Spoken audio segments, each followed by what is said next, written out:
الحمد لله رب العالمين والعاقبة للمتقين والصلاة والسلام على سيد الأنبياء والمرسلين وعلى آله وأصحابه ومن تبعهم بإحسان إلى يوم الدين. أما بعد، فأعوذ بالله من الشيطان الرجيم. بسم الله الرحمن الرحيم. ما أصابك من حسنة فمن الله وما أصابك من سيئة فمن نفسك.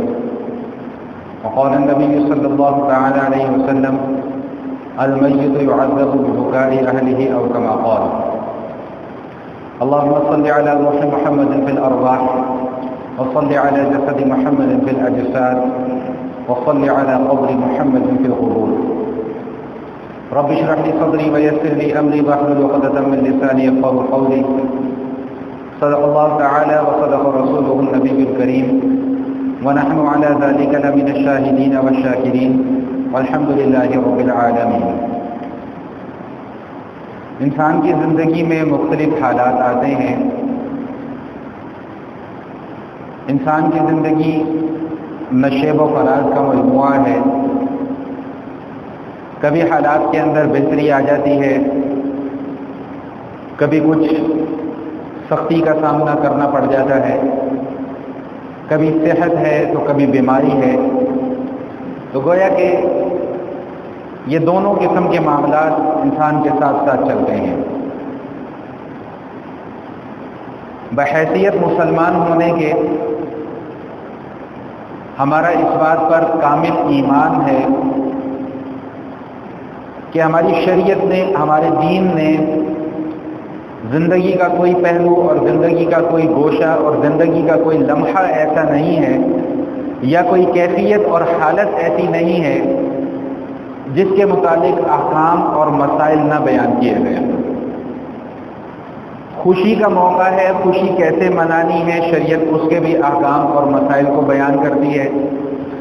کوئی غم آ جاتا ہے، کوئی تکلیف آ جاتی ہے، ہمیں اس تکلیف اور اس غم کے موقع پر اپنا رویہ کیا اختیار کرنا ہے، شریعت اس کے بھی احکام بیان کرتی ہے. بنیادی طور پر ہر انسان کی زندگی میں 3 بڑے مواقع آتے ہیں.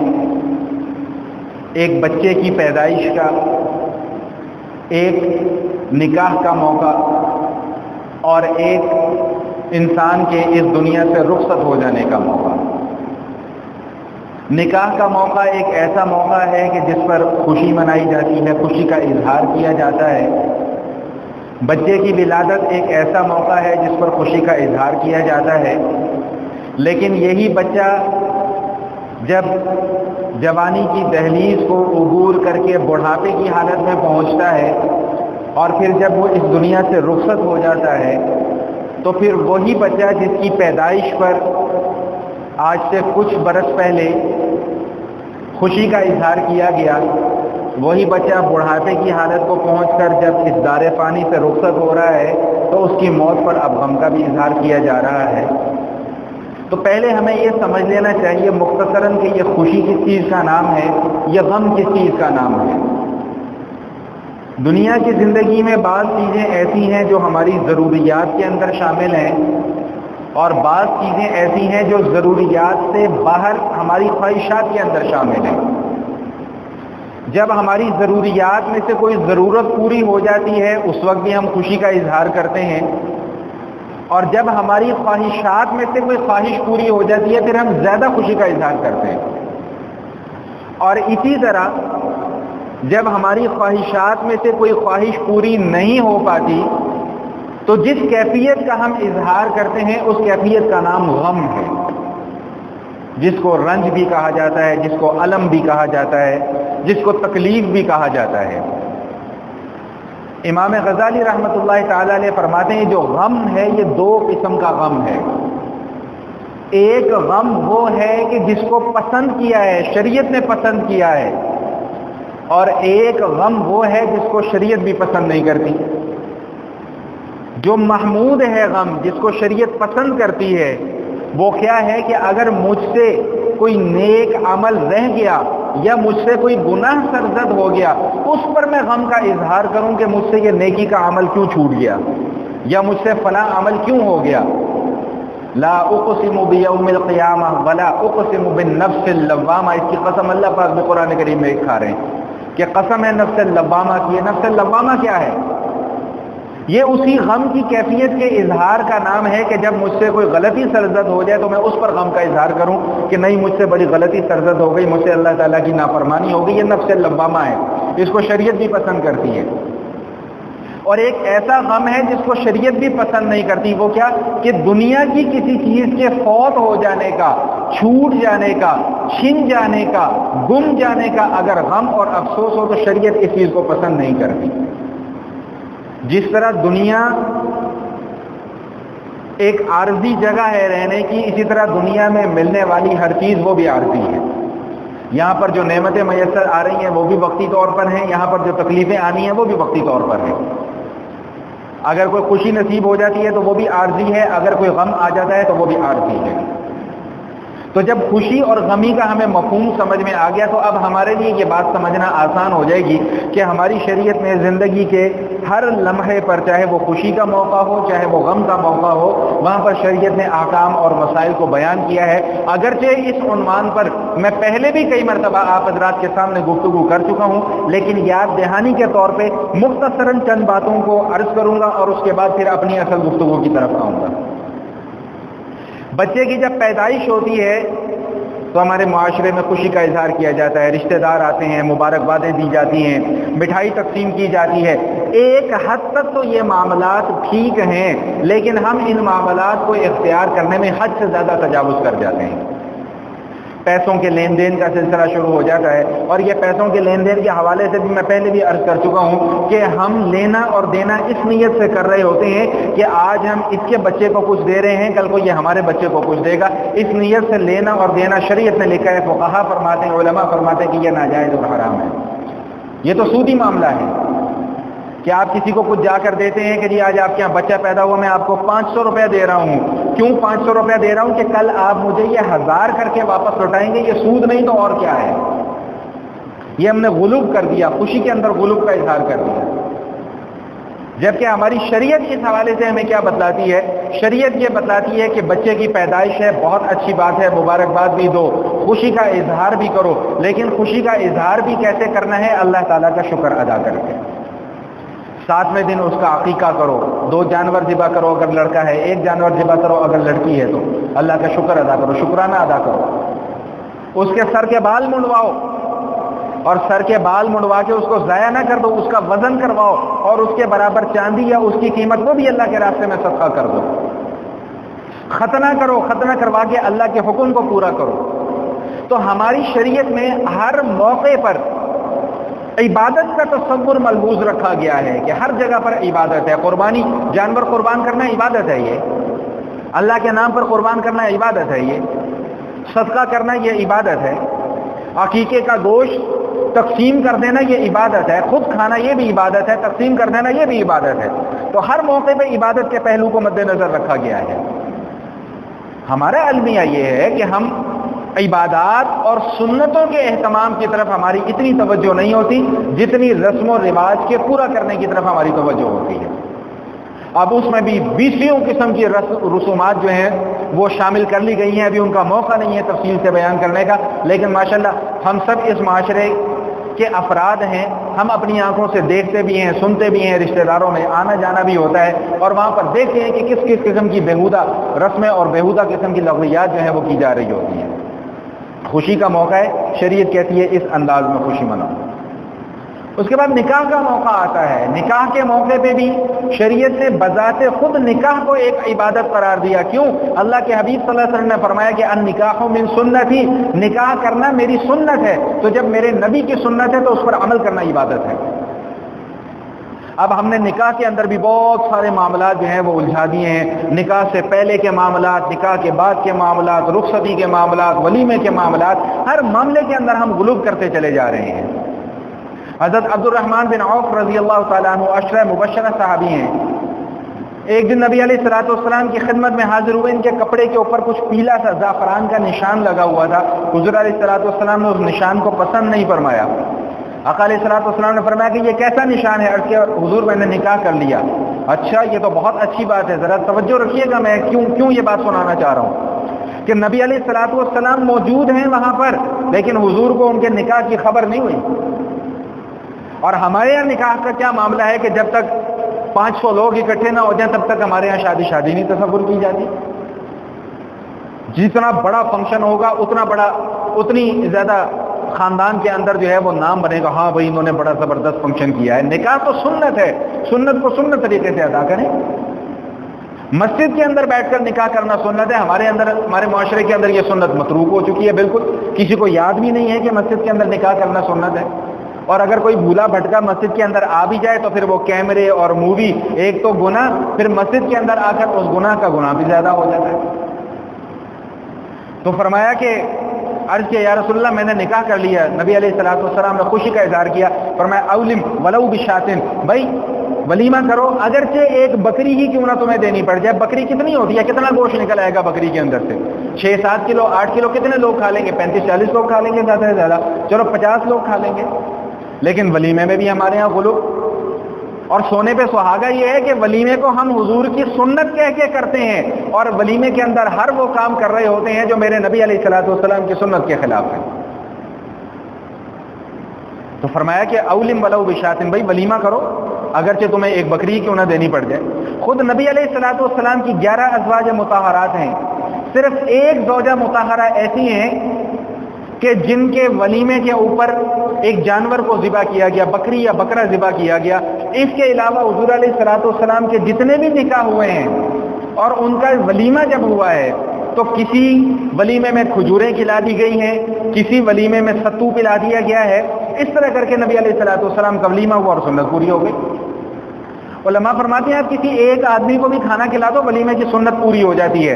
تو معلوم یہ ہوا کہ جب ہم 500 لوگوں کا فنکشن کرتے ہیں تو سنت تو ایک آدمی کے کھانا کھلانے سے پوری ہو گئی، باقی جو 499 کو ہم کھانا کھلا رہے ہیں یہ اس کا ہمیں اللہ کے حضور جا کر جواب دینا پڑے گا، کیونکہ یہ سنت سے ہٹ کر معاملہ ہے. تو جب نکاح کا موقع ہے تو نکاح خود ایک عبادت ہے، اور اس عبادت کو کیسے ادا کرنا ہے ہماری شریعت نے ہمیں یہ طریقہ بھی بتلایا ہے. پھر ہم نے اور بہت ساری چیزیں اس کے اندر شامل کرنی ہیں. جی فلاں دن میں نکاح نہیں کرنا، فلاں رات کو نکاح نہیں کرنا، فلاں مہینے میں نکاح نہیں کرنا، فلاں سال میں نکاح نہیں کرنا. اور خدا کی پناہ جب اللہ کے نبی اس کو عبادت قرار دے رہے ہیں تو عبادت تو کسی بھی دن، کسی بھی رات، کسی بھی مہینے میں ادا کی جا سکتی ہے. محرم میں نکاح نہیں کرنا، سفر میں نکاح نہیں کرنا، بیچارہ بچہ جو ہے وہ کوارا ہی ساری عمر گزر جائے گا ایسے. اب فلاں تاریخ آ گئی ہے تو اب نکاح. ابھی پچھلے دنوں مجھے ایک عجیب مسئلہ سننے کو ملا. 2 بہن بھائیوں کی شادی ہو رہی تھی ایک گھر میں، ایک صاحب کے 2 بچوں کی شادی اکٹھی ہو رہی تھی، ایک بیٹی کی اور ایک بیٹے کی. تو وہ مجھے کسی نے فون کر کے مسئلہ پوچھا کہ جی وہ ایک مسئلہ پوچھنا. میں کہا پوچھو بھائی. انہوں نے کہا جی ایک چاند میں 2 نکاح نہیں ہو سکتے. میں نے کہا یار یہ پابندی کون سی قرآن کی آیت یا کون سی حدیث کے اندر ہے کہ ایک رات میں ایک گھر میں 2 نکاح نہیں ہو سکتے؟ بھائی کیوں نہیں ہو سکتے؟ جی بس سنا ہے جی ہم نے ایسے. ہمارا بالکل وہی حال ہے اور ہمارے بالکل وہی جوابات ہیں جو قریش مکہ بھی دیا کرتے تھے. مکہ کے کفار بھی یہی کہا کرتے تھے انا وجدنا آباءنا، ہم نے تو اپنے آباء و اجداد کو ایسے ہی کرتا ہوا دیکھا ہے. علم ہم نے حاصل کرنا نہیں،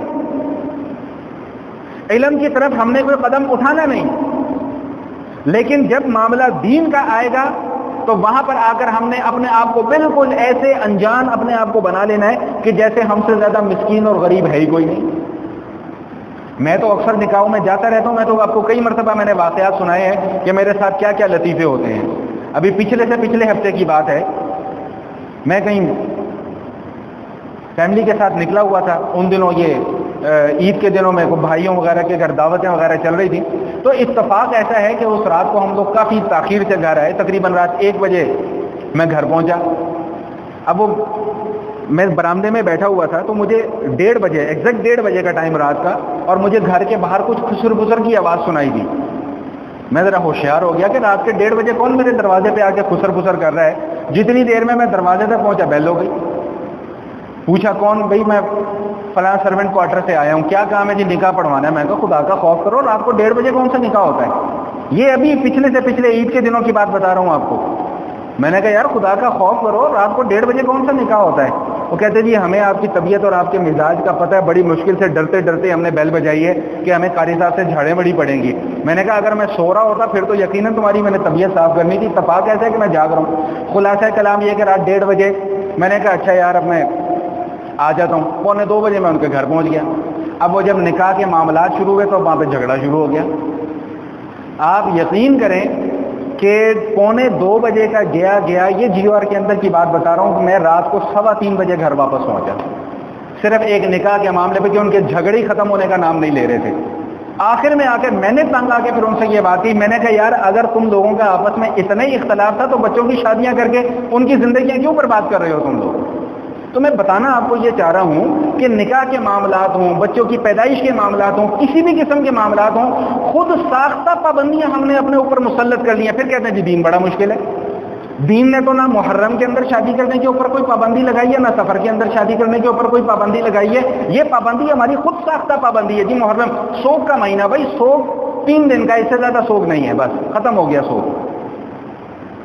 ایک واقعہ ہے، المناک واقعہ ہے، اس کی جتنی بھی تردید کی جائے اور جتنی بھی مذمت کی جائے وہ کم ہے، لیکن جس کا تم سوگ منا رہے ہو اس کے نانا کا طریقہ تو دیکھو۔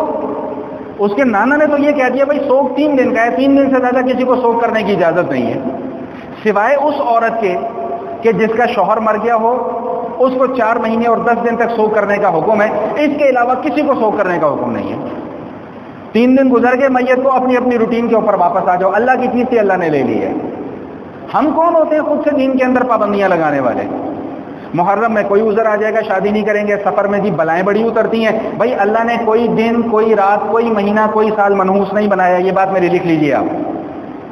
کوئی دن، کوئی رات، کوئی سال، کوئی شام، کوئی وقت اللہ تعالیٰ نے منحوس پیدا نہیں کیا۔ ہاں اگر نحوست آتی ہے تو میرے اپنے اعمال کی وجہ سے نحوست آتی ہے، شریعت نے کوئی پابندی نہیں لگائی ہے۔ چاہے آپ سفر کے مہینے میں نکاح کریں، چاہے آپ محرم کے مہینے میں نکاح کریں، چاہے ربیع الاول میں کریں، چاہے ربیع الثانی میں کریں۔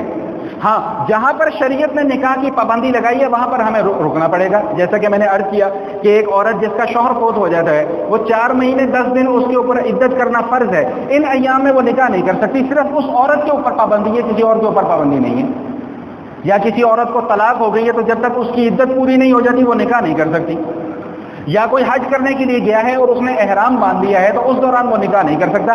یہ وہ پابندیاں ہیں جو شریعت نے خود لگائی ہیں، اس کے علاوہ کسی مہینے، کسی دن، کسی رات، کسی صبح، کسی شام شریعت نے کوئی نکاح کے اوپر پابندی نہیں لگائی ہے۔ اللہ کے حبیب فرما رہے ہیں النکاح من سنتی، نکاح کرنا تو میری سنت ہے۔ جب حضور کی سنت ہے تو نکاح کرنا عبادت ہے۔ اور تیسرا موقع غلوب کا، جہاں پر ہم بہت زیادہ غلوب کا مظاہرہ کرتے ہیں، وہ جب ہم میں سے ہمارا کوئی فوت ہو جاتا ہے، رخصت ہو جاتا ہے، وہاں پر بھی شریعت کے احکام ہمیں پتہ نہیں، لیکن تمام کے تمام رسم و رواج کے متعلق ہمیں معلومات ہے۔ میں محترم گزارش ہے کہ باتیں نہ کریں، توجہ کے ساتھ بات سنیں، باتیں نہ کریں۔ وہاں پر بھی ہمارا معاملہ یہی ہے کہ ہم غلوب کا انتہا سے زیادہ مظاہرہ کرتے ہیں، انتہا سے زیادہ غلوب کا۔ شریعت کا حکم کیا ہے کہ بھائی اگر کوئی فوت ہو گیا ہے اس کے کفن کا انتظام کرو، اس کے دفن کا انتظام کرو، اس کا جنازہ پڑھو۔ شریعت نے ہمیں یہ 3 کام بتلائے ہیں، کفن کا انتظام کرو، جنازہ پڑھو اور اس کے بعد اسے دفن کر دو۔ شریعت نے ہمیں یہ 3 کام بتلائے ہیں۔ باقی 2500-2600 کام جو ہم کر رہے ہیں وہ خود سے کر رہے ہیں، وہ خود ساختہ پابندیاں ہیں، ان کا شریعت کے اندر کوئی تذکرہ موجود نہیں ہے۔ اب وہ بیچارہ کوئی فوت ہو گیا ہے تو 4 دن اس کی لاش جو ہے وہ برف خانے میں رکھی ہوئی ہے، کیوں؟ وہ جی فلاں نے ابھی آنا ہے، فلاں نے ابھی آنا ہے، فلاں نے ابھی آنا ہے۔ شریعت کے احکام یہ ہے کہ بھئی اگر کوئی فوت ہو جائے تو جلدی سے جلدی اس کو دفناؤ۔ علماء نے، اللہ تعالیٰ کروڑوں رحمتیں فرمائے ہمارے علماء کے اوپر، انہوں نے کیلکولیشن کی ہے کہ بھئی غسل دینے میں، کفن دینے میں، جنازہ پڑھنے میں اور دفنانے میں کتنا وقت لگتا ہے، تو زیادہ سے زیادہ 5 سے 6 گھنٹے درکار ہوتے ہیں۔ شریعت یہ کہتی ہے کہ ان 5 یا 6 گھنٹوں سے زیادہ میت کو رکھنا اس کو تکلیف دینا ہے۔ اللہ کے حبیب صلی اللہ علیہ وسلم نے فرمایا کہ جس نے کسی میت کو، میں مفہوم عرض کر رہا ہوں، الفاظ کچھ اور ہیں حدیث کے، کہ جس نے کسی میت کی ہڈی توڑ دی اس کو اتنی تکلیف ہوتی ہے جتنی کہ زندگی میں اگر کوئی کسی کی ہڈی توڑ دے۔ تو اس کا مفہوم کیا نکلتا ہے کہ میت کو بھی ان تمام کی تمام چیزوں سے تکلیف پہنچ رہی ہوتی ہے جن چیزوں سے ہمیں تکلیف پہنچتی ہے، لیکن مجال ہے کہ کسی کے کان پر جھوٹ ریگتی ہو؟ تنقید کرنا بہت آسان ہے، علماء کے متعلق اعتراض کرنا بہت آسان ہے، لیکن دلائل کے ساتھ بات کرنا بہت مشکل کام ہے۔ دلیل ہمارے پاس کچھ نہیں ہوتی، بس ہمارے پاس صرف تنقید ہے اور کچھ بھی نہیں ہے، تنقید کے علاوہ ہمارے پاس کچھ نہیں ہے۔ تو شریعت تو یہ بتلا رہی ہے بھائی، لیکن اس کے علاوہ اب رسم و رواج ہیں، اب تمبو لگ رہے ہیں، اب برتن آ رہے ہیں، اب دیگیں پک رہی ہیں، وہ جو صبح سے 4 مرتبہ پیٹ میں بھر کے ٹھونس کر کھانا آئے ہوتے ہیں وہ بھی پہنچے ہوتے ہیں کھانا کھانے کے لیے۔ حالانکہ حکم کیا ہے کہ جس گھر میں میت ہو جائے وہاں پر کھانا کھانے کے لیے جمع ہونا جائز نہیں ہے، صرف ان لوگوں کو کھانا کھلایا جائے جو دور دراز سے آئے ہوئے ہیں، جو قریب کے قرب و جوار کے لوگ ہیں ان کے لیے کھانا کھانا وہاں پر جا کر جائز نہیں ہے۔ یہ مسائل سن لیجئے، سمجھ لیجئے اور ان پر عمل کرنے کی کوشش کیجئے، یہ نہیں کہ بس یہاں سے سنا اور یہاں سے نکال دیا۔ جب آپ کے علم میں ایک بات آ گئی ہے تو کل کو آپ نے عمل نہیں کیا تو آپ سے اس کی پوچھ ہوگی کہ بھئی آپ کو پتہ لگ گیا تھا یہ مسئلہ، یہ دین کی بات آپ کو معلوم ہو گئی تھی، آپ نے اس کے اوپر عمل کیوں نہیں کیا؟ تکلیف ہے، ماں دنیا سے رخصت ہو جائے، باپ دنیا سے رخصت ہو جائے، خدا نخواستہ کوئی بھائی بیٹا بیٹی بہن کوئی بھی دنیا سے رخصت ہو جائے، تکلیف ہے، اذیت ہوتی ہے، تکلیف ہوتی ہے، لیکن یہ تکلیف بھی فطرت کا حصہ ہے۔ اللہ تعالیٰ نے اجر اسی کے اوپر رکھا ہوا ہے۔ اللہ کے حبیب صلی اللہ تعالی علیہ وسلم کے زمانے میں ایک خاتون کی، ان کا جوان بیٹا فوت ہو گیا اور وہ بیٹے کی میت پر بیٹھی ہوئی رو رہی ہیں۔ نبی علیہ الصلوۃ والسلام وہاں سے گزرے، فرمایا کہ خاتون صبر کرو۔ اس نے دیکھا نہیں کہ کون ہے، اس کو پتہ بھی نہیں لگا کون ہے۔ انہوں نے کہا جاؤ میاں جی اپنا کام کرو، تمہیں کیا پتہ میں اس سے کیا تکلیف بیتی ہے۔ یہ اس خاتون کے الفاظ ہیں جو حدیث کی کتابوں کے اندر موجود ہیں۔ نبی علیہ الصلوۃ والسلام خاموشی سے وہاں سے تشریف لے گئے۔ بعد میں کسی نے بتایا کہ حضور آئے تھے، انہوں نے کہا لو میری تو قسمت خراب، میری تو مت ماری گئی، اب قرآن نازل ہوا میرے متعلق کہ تو نے نبی کے متعلق یہ الفاظ کہے ہیں۔ حاضر ہوں یا رسول اللہ، مجھ سے غلطی ہو گئی، میں آپ کو پہچان نہیں سکی۔ تو حضور علیہ الصلوۃ والسلام نے اس بات کا کوئی جواب نہیں دیا، بلکہ ایک جملہ ارشاد فرمایا جو ہم سب کے لیے مشعل راہ ہے۔ فرمایا کہ الصبر عند الصدمۃ الاولی، بھائی صبر وہی ہوتا ہے جو پہلی دفعہ میں کر لیا جائے۔ وقت گزرنے کے ساتھ جو صبر ہے وہ تو آ ہی جاتا ہے، لیکن اس کے اوپر اجر کوئی نہیں ہے۔ اصل صبر جس کے اوپر اجر ہے وہ صبر ہے جو پہلی تکلیف پہنچتے ساتھ ہی صبر کر لیا جائے، اس کے اوپر اجر ہے۔ الصبر عند الصدمۃ الاولی، بھائی صبر تو وہ ہوتا ہے جو پہلا صدمہ پہنچتے ساتھ ہی کر لیا جائے، اس کے بعد وقت گزرنے کے ساتھ ساتھ تو خود بخود صبر آ ہی جاتا ہے۔ اللہ کے ایک صحابی، نبی علیہ الصلوۃ والسلام کے ایک صحابی ہیں، وہ دعا مانگ رہے ہیں، یا اللہ مجھے صبر عطا فرما، یا اللہ مجھے صبر عطا فرما، یا اللہ مجھے صبر عطا فرما۔ تو اللہ کے حبیب صلی اللہ علیہ وسلم نے فرمایا کہ صبر کی دعا مانگ رہے ہو تو پھر تکلیفوں کے لیے تیار بھی ہو جاؤ، کیونکہ صبر کب ہوگا جب کوئی تکلیف آئے گی، جب تکلیف ہی نہیں تو پھر صبر کیسا۔ تو اسی لیے فرمایا کہ اللہ تعالیٰ سے ہمیشہ خیر کی دعا مانگو۔ اللہ کو جو دعا سب سے زیادہ پسند ہے وہ عافیت کی دعا ہے، یا اللہ عافیت والا معاملہ فرما، یا اللہ خیر والا معاملہ فرما، یا اللہ معافات والا معاملہ فرما۔ علماء فرماتے ہیں کہ معافات کا معنی کیا ہے؟ معافات کا معنی یہ ہے کہ مجھ سے کسی کو تکلیف نہ پہنچے اور کسی سے مجھ کو کوئی تکلیف نہ پہنچے۔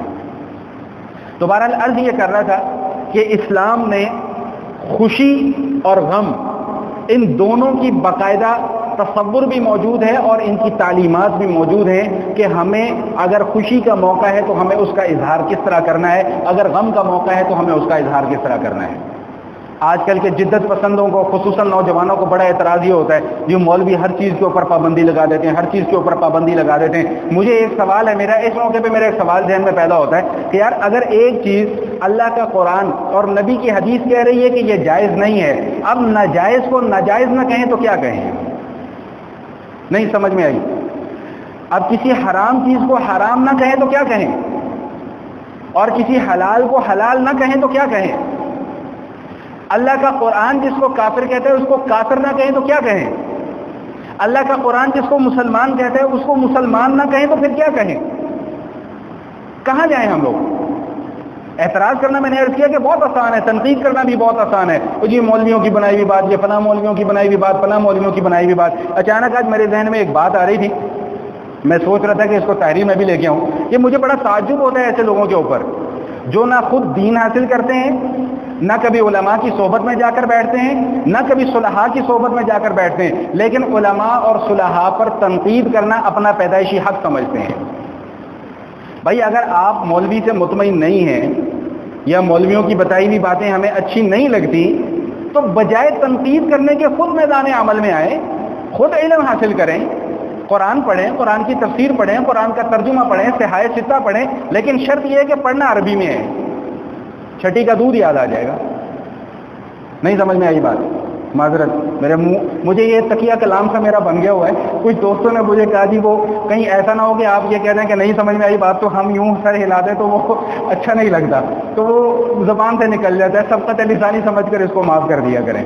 تو بہرحال عرض یہ کر رہا تھا کہ اسلام میں خوشی کا تصور بھی موجود ہے، غم کا تصور بھی موجود ہے. کوئی تکلیف آ جاتی ہے، کوئی مصیبت آ جاتی ہے، کوئی پریشانی آ جاتی ہے، تو اب ہمارا رویہ کیا ہونا چاہیے؟ اس حوالے سے میں تھوڑی سی بڑی اہم گزارشات آپ کے سامنے پیش کرنے لگا ہوں. کوشش یہ ہوگی کہ آسان لفظوں میں سمجھانے کی کوشش کروں، اور آپ سے درخواست یہ ہے کہ ذرا توجہ کے ساتھ، یہ تھوڑی دیر کا ٹائم ہوتا ہے، باتیں شاتیں اپنی سب مسجد سے باہر چھوڑ کر آیا کریں، موبائل فون بند کر دیا کریں. میں نے آپ کو پہلے بھی یہ بات عرض کی ہے کہ بڑی محنت کرنی پڑتی ہے. یہ 40 آپ کو میں ایک بات اور بتا دوں گا. چلیں، یہ جو ایک جمعے کا بیان جو میں نے 40 یا 42 منٹ آپ کے سامنے کرنا ہوتا ہے، میں 2 جمعوں کے بیان کی تیاری کر کے آتا ہوں، تب ایک جمعے کا بیان ہوتا ہے. 2 جمعوں کے بیان کی تیاری کرتا ہوں تب جا کر ایک جمعے کا بیان ہوتا ہے. اس لیے میری گزارش یہ ہے کہ تھوڑی دیر ہوتی ہے یہ توجہ سے، باقی کھلا وقت ہے. نماز کے بعد جتنی مرضی باتیں کریں، جتنے مرضی ایک دوسرے کو کہانیاں سنائیں، جتنا مرضی کاروبار کریں، شریعت نے اس کے اوپر کوئی پابندی نہیں لگائی ہے. لیکن یہ تھوڑا سا وقت ہوتا ہے، تھوڑی توجہ کی ضرورت ہوتی ہے. مجھے ذرا بات کرنا آسان ہو جاتا ہے اور آپ کو سمجھنا آسان ہو جائے گا. اب تکلیف اگر کوئی آ جاتی ہے، کوئی پریشانی آ جاتی ہے، کوئی مصیبت آ جاتی ہے، ہماری شریعت اس حوالے سے ہمیں کیا درس دیتی ہے؟ امام غزالی رحمۃ اللہ تعالی علیہ کی ایک کتاب ہے احیاء العلوم. کیا زبردست کتاب ہے. کوئی زندگی کا شعبہ ایسا نہیں ہے کہ جس کے اسرار اور رموز اس کتاب کے اندر حضرت نے بیان نہ فرمائے ہوں. بڑی خوبصورت باتیں ہیں، میں ان کا خلاصہ آپ کے سامنے رکھنے لگا ہوں، ذرا توجہ سے سماعت فرمائیے گا. فرمایا کہ دیکھو بھائی، بات یہ ہے کہ اگر ایک طرف اللہ تعالیٰ کی نعمتیں ہیں اور ان کو تم تسلیم بھی کرتے ہو، تو دوسری طرف مصیبتیں بھی ہیں، پریشانیاں بھی ہیں، تکلیفیں بھی ہیں. اگر راحت کو تسلیم کرتے ہو، آرام کو تسلیم کرتے ہو، سکون کو تسلیم کرتے ہو، تو پھر مصیبتوں اور پریشانیوں کو بھی تسلیم کرو. اور پھر فرمایا کہ جو اللہ تعالیٰ کی طرف سے نعمتیں ملتی ہیں، یہ 2 قسم کی نعمتیں ہوتی ہیں. ایک نعمت وہ نعمت ہوتی ہے جو ہر اعتبار سے نعمت ہی نعمت ہے، اس میں کوئی زحمت کا پہلو نہیں ہے. اور وہ کیا نعمت ہے کہ آخرت میں اللہ تعالیٰ خوش ہو جائیں، یہاں پر ایمان کی دولت نصیب ہو جائے. یہ ایک ایسی نعمت ہے جو ہر اعتبار سے نعمت ہی نعمت ہے. اور فرمایا کہ بعض نعمتیں ایسی ہوتی ہیں جو ایک اعتبار سے تو نعمت ہوتی ہیں لیکن ایک اعتبار سے زحمت ہوتی ہیں. مثال کے طور پہ اللہ نے کسی کو مال دے دیا، اب اس مال کو اللہ کے احکام کے مطابق خرچ نہیں کرتا، تو یہ مال کا آ جانا تو نعمت ہے، لیکن اس کو صحیح طریقے پر خرچ نہیں کرنا یہ زحمت ہے، کیونکہ آخرت میں جا کر جواب دینا پڑے گا. اسی طرح فرمایا کہ جو مصیبتیں آتی ہیں وہ بھی 2 قسم کی ہیں.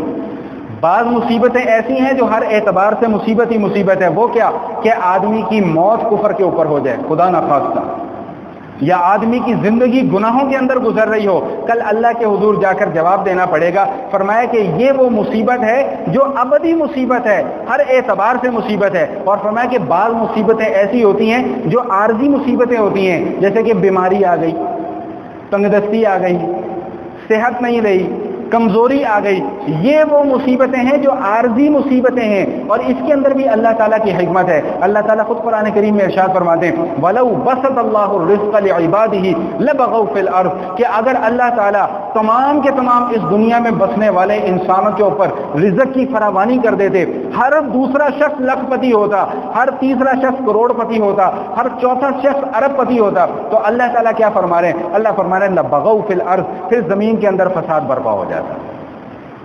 اسی لیے اللہ تعالیٰ نے اس معاملے کو تھوڑا سا اونچا نیچا رکھا ہے. کسی کے پاس پیسہ ہے تو کسی کے پاس پیسہ نہیں ہے، لیکن جن کے پاس پیسہ ہے ان کو حکم دیا گیا کہ اپنے پیسے میں سے اللہ کے راستے میں خرچ کر کے وہ جن کی ضروریات پوری نہیں ہوتی ضروریات پوری کرو، یہ تمہاری ذمہ داری ہم نے لگا دی ہے. تو بعض مصیبتیں ایسی ہیں جو ہر حالت میں مصیبتیں ہیں، اور بعض مصیبتیں ایسی ہیں جو ہر حالت میں مصیبتیں نہیں ہیں. بعض حالات میں وہ مصیبت ہے اور بعض حالات میں مصیبت نہیں ہے. اب شریعت کیا کہتی ہے کہ اگر تمہارے اوپر کوئی مصیبت بھی آ جائے تو تمہارا کرنے کا کیا کام ہے؟ علماء فرماتے ہیں کہ کسی بھی قسم کی مصیبت آ جائے، ہمارا کرنے کا کام کیا ہے؟ یا اللہ تیرا شکر ہے کہ نہیں؟ عجیب بات، پریشانی بھی ہے، مصیبت بھی ہے، پھر بھی علماء کیا فرما رہے ہیں کہ کیا کرو؟ اللہ کا شکر ادا کرو. کیوں بھائی اللہ کا شکر کیوں ادا کریں؟ یہ بات سمجھنے کی ہے. امام غزالی رحمۃ اللہ تعالیٰ علیہ فرماتے ہیں کہ جتنی بھی مصیبتیں آتی ہیں ہر مصیبت میں اللہ تعالیٰ کا شکر ادا کرنے کی 5 بڑی بڑی وجوہات ہیں. سب سے پہلی وجہ کیا ہے؟ سب سے پہلی وجہ یہ ہے کہ جتنی مصیبت مجھ پر آئی ہے اس سے زیادہ بھی آ سکتی تھی، لیکن اس سے زیادہ نہیں آئی، اللہ کا شکر ہے.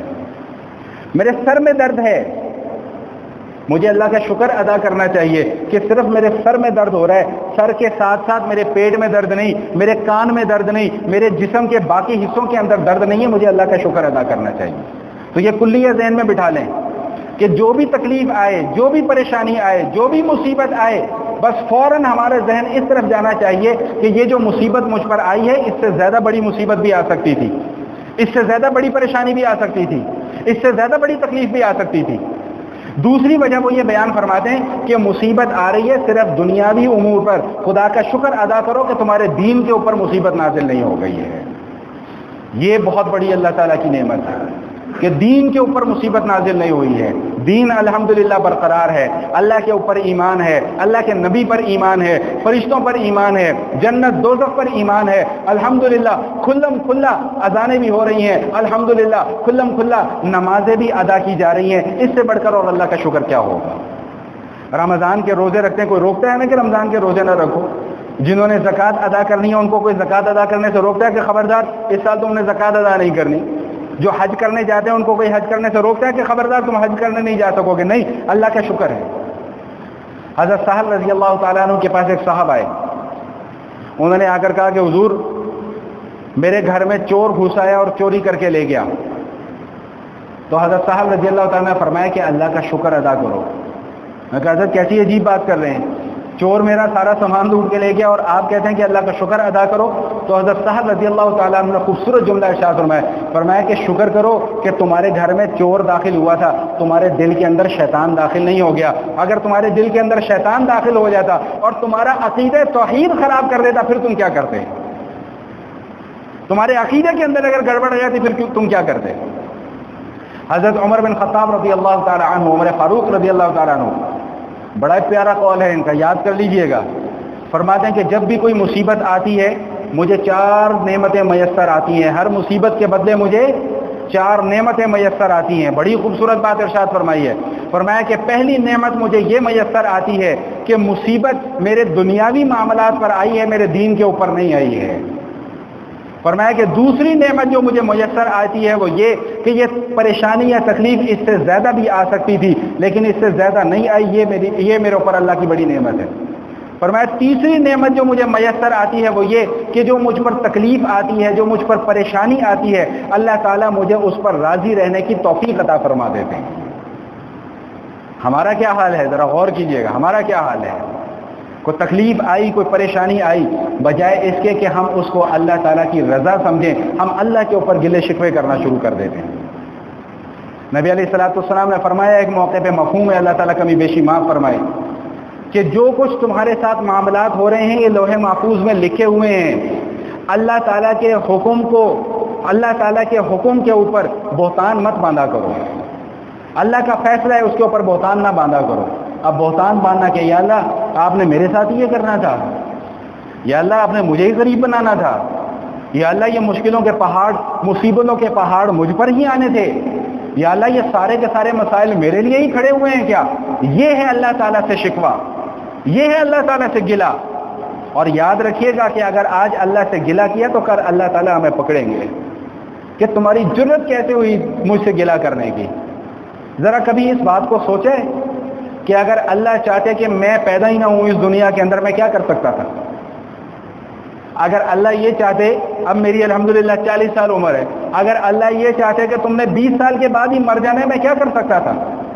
یہ تو اللہ کا شکر ہے کہ اللہ پاک نے مجھے اب تک کی زندگی دے دی، اور یہ بھی اللہ کا شکر ہے کہ اللہ تعالیٰ نے اس زندگی میں تھوڑے بہت نیک کام کرنے کی توفیق بھی عطا فرما دی.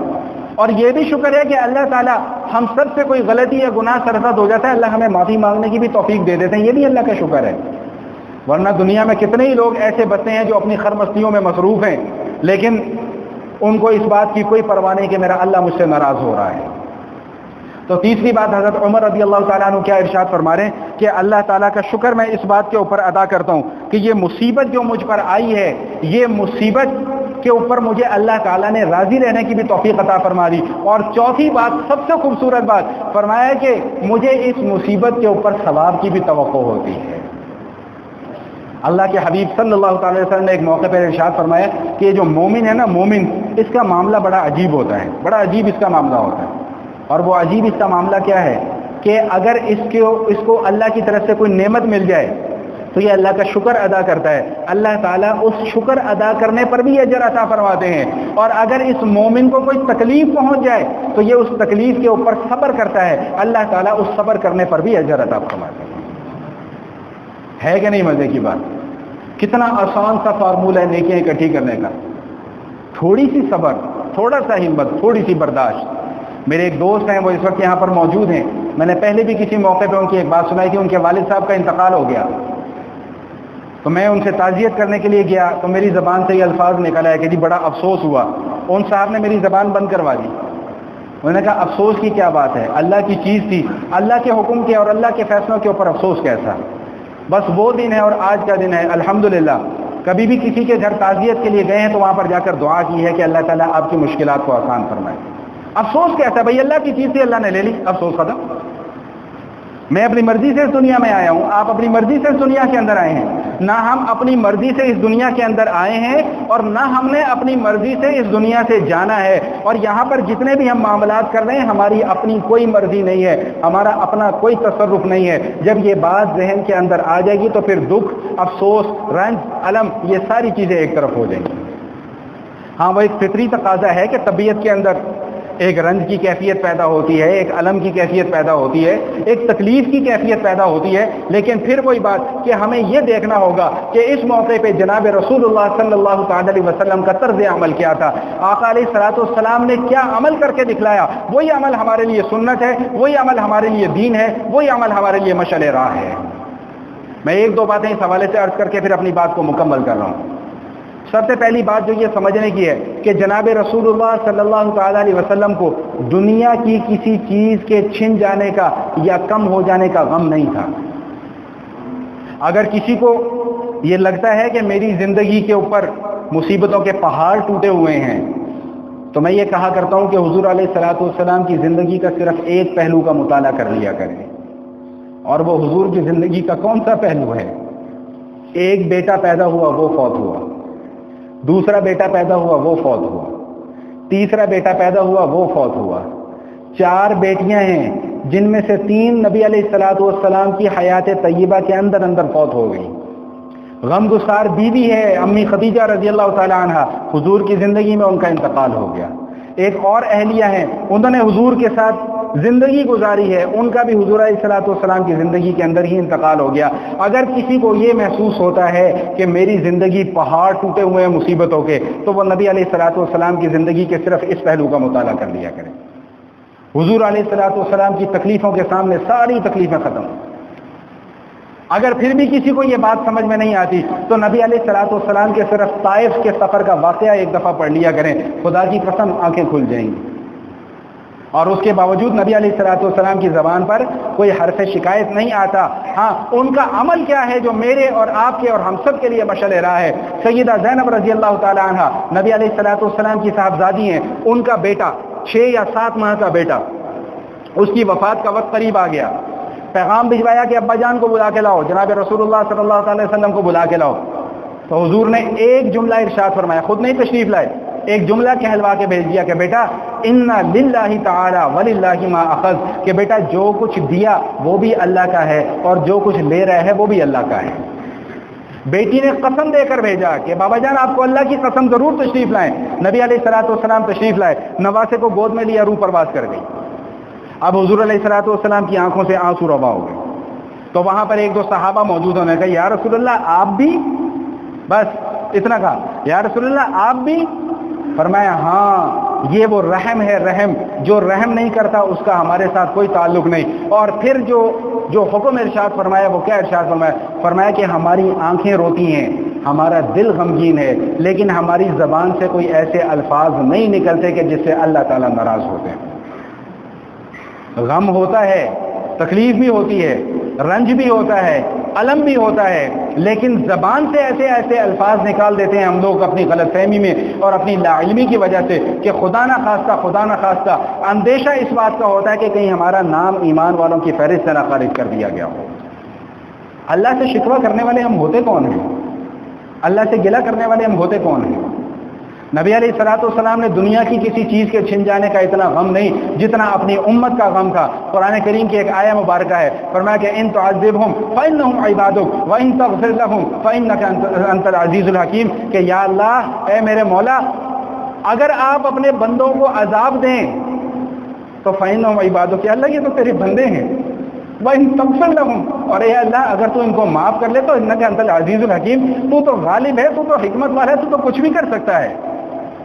حدیث شریف میں آتا ہے کہ ساری رات نبی علیہ الصلوۃ والسلام اس آیت کی تلاوت فرماتے رہے اور روتے رہے، اور جب تلاوت ختم فرمائی تو اللہم امتی اللہم امتی اللہم امتی، یا اللہ میری امت، یا اللہ میری امت، یا اللہ میری امت۔ اللہ جانتے ہیں، جبریل امین کو بھیجا کہ جاؤ پوچھ کے آؤ کہ محمد کیوں رو رہے ہو آپ۔ جبریل آتے ہیں اور آ کر عرض کیا کہ اللہ پوچھ رہے ہیں کہ آپ کیوں روتے ہیں، اللہ پوچھ رہے ہیں، حالانکہ اللہ سب کچھ جانتے ہیں، لیکن اللہ کو محبت ہے نبی پاک صلی اللہ علیہ وسلم سے کہ میں محبوب کی زبان ہی سننا چاہتا ہوں کہ آپ کیوں رو رہے ہیں۔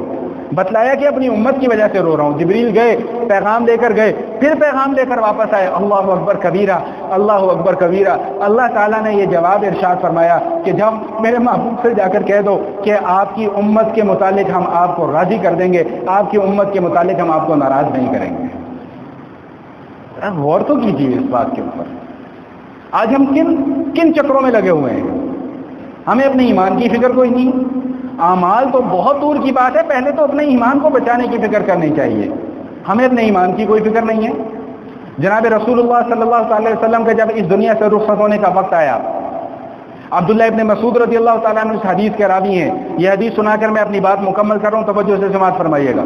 عبداللہ ابن مسعود رضی اللہ تعالیٰ عنہ اس حدیث کے راوی فرماتے ہیں کہ نبی پاک صلی اللہ علیہ وسلم کی جب وفات کا وقت آیا تو حضور اقدس صلی اللہ تعالیٰ علیہ وسلم نے 6 دن پہلے ہی ہمیں بتا دیا تھا کہ اب میں اس دنیا سے جانے والا ہوں۔ فرمایا کہ جب وفات کا وقت آیا تو ہم سیدہ عائشہ صدیقہ رضی اللہ تعالیٰ عنہ کے گھر میں سارے صحابہ جمع ہو گئے۔ نبی علیہ الصلوۃ والسلام نے اپنے پروانوں کو، جانثاروں کو دیکھا تو چند دعائیں صحابہ کرام کو دی، اور مجھے امید ہے کہ ان دعاؤں کے اندر ہم بھی شریک ہیں انشاءاللہ۔ اللہ پاک نے، اللہ کے حبیب صلی اللہ علیہ وسلم فرمائے کہ اللہ تعالیٰ تمہاری حفاظت کرے، اللہ تمہیں اپنی پناہ میں رکھے، اللہ تمہیں اپنی سلامتی کے اندر رکھے، اللہ تعالیٰ تمہیں عزتوں سے نوازے۔ یہ دعائیں ارشاد فرمائیں، اور ان دعاؤں کو ارشاد فرمانے کے بعد عبداللہ ابن مسعود رضی اللہ تعالیٰ عنہ فرماتے ہیں کہ میں نے عرض کیا کہ یا رسول اللہ آپ کو کفن کون دے گا؟ فرمایا کہ جو میرے قریبی رشتہ دار ہیں وہ مجھے کفن دیں گے۔ عرض کیا آپ کو دفنائے گا کون؟ فرمایا جو میرے رشتہ دار ہیں وہ مجھے دفنائیں گے۔ عرض کیا یا رسول اللہ آپ پر جنازہ کیسے پڑھا جائے گا؟ فرمایا کہ جب مجھے غسل دے دو اور جب مجھے کفنا دینا تو میرا جنازہ یہاں پر رکھ دینا، سب سے پہلے فرشتے آئیں گے، وہ جنازہ پڑھ کر چلے جائیں گے، اور اس کے بعد تم پھر باری باری روزے کے اندر آنا، حجرے کے اندر آنا، اور مجھ پر درود اور سلام پڑھ کر واپس چلے جانا۔ یہاں تک تو یہ حدیث ہے، لیکن آخری الفاظ جو نبی علیہ الصلوۃ والسلام نے ارشاد فرمائے ہیں، یہ آخری الفاظ کے اوپر خدا کی قسم اگر ہم لوگ عمل کرنا شروع کر دیں تو بہت ساری نحوستیں دور ہو سکتی ہیں۔ آقا علیہ الصلوۃ والسلام نے جملہ ارشاد فرمایا کہ خبردار کوئی رونے والی میری میت پر آ کر مجھے تکلیف نہ دے، کوئی رونے والی میری میت پر آ کر مجھے تکلیف نہ دے۔ اللہ کے حبیب نے اپنی زندگی میں فرما دیا تھا المیت یعذب ببکاء اہلہ، اس حدیث کو یاد کر کے جائیں، آج پورے سبق کا خلاصہ آج کا سمجھ لیں۔ المیت یعذب ببکاء اہلہ، بھائی میت کو تکلیف دی جاتی ہے، میت کو تکلیف ہوتی ہے جب اس کے اہل خانہ اس کے مرنے کے اوپر آہ و بکا کر رہے ہوتے ہیں۔ اقول قولی ھذا نستغفر اللہ من کل ذنب ونتوب الیہ۔